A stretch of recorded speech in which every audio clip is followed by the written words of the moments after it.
मैं आपको एक बहुत ही मजेदार कहानी सुनाने जा रही हूँ। गोनू झा अपने शुरुआत दिनों में बहुत गरीब थे। 2 वक्त की रोटी जुटाना उनके लिए बहुत कठिन था। ऐसे ही दिनों में घर में ऐसी जरूरत आ पड़ी जिसे टालना बहुत मुश्किल था। गोनू झा को महाजन के पास जाना पड़ गया और उससे सूद पर 200 रुपये उधार लेना पड़ा। दिन बीतते गए, चाहकर भी गोनू झा महाजन का पैसा वापस नहीं कर पाए। सूद बढ़ता गया। एक दिन गोनू झा के घर महाजन आ धमका और पैसे वापस करने की जिद करने लगा। गोनू झा उसे टालना चाह रहे थे, मगर महाजन था कि टालने का नाम ही नहीं ले रहा था।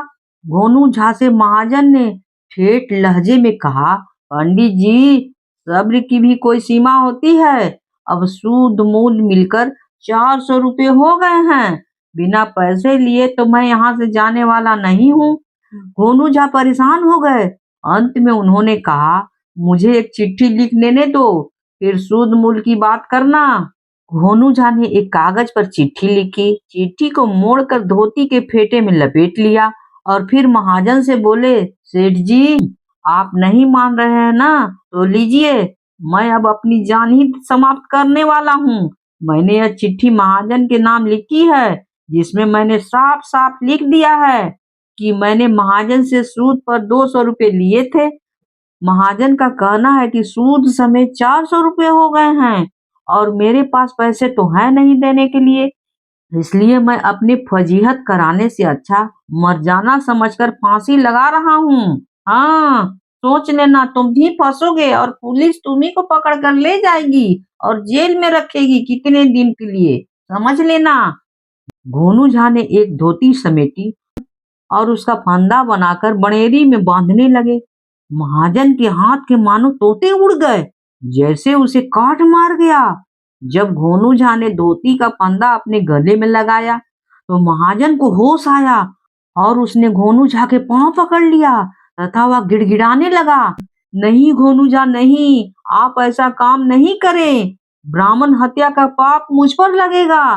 मेरा परलोक बिगड़ जाएगा पंडित जी, आप ऐसा न करें। मैं सूद छोड़ने को तैयार हूँ। आप मेरा मूल 200 रुपये लौटा दें, मैं खुशी खुशी घर चला जाऊंगा।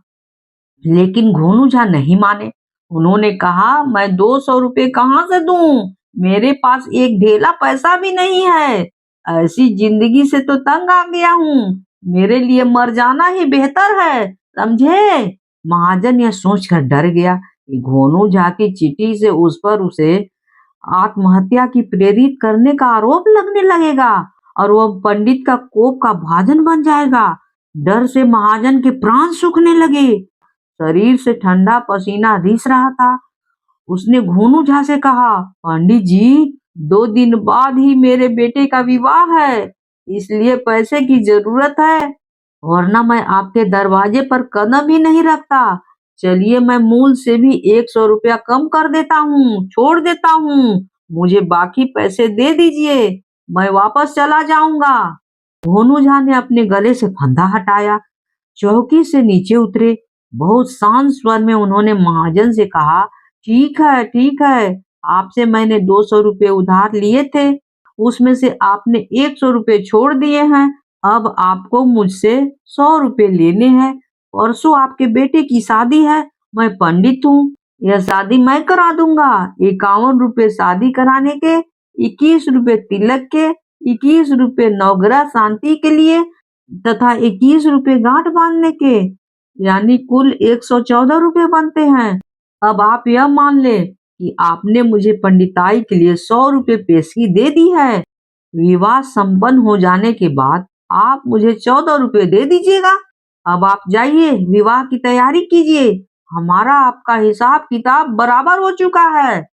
बेचारा महाजन चुपचाप वहां से चला गया और गोनू झा के चेहरे पर मुस्कान खेलने लगी।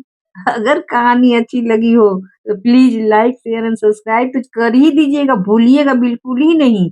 कहानी होती है समाप्त।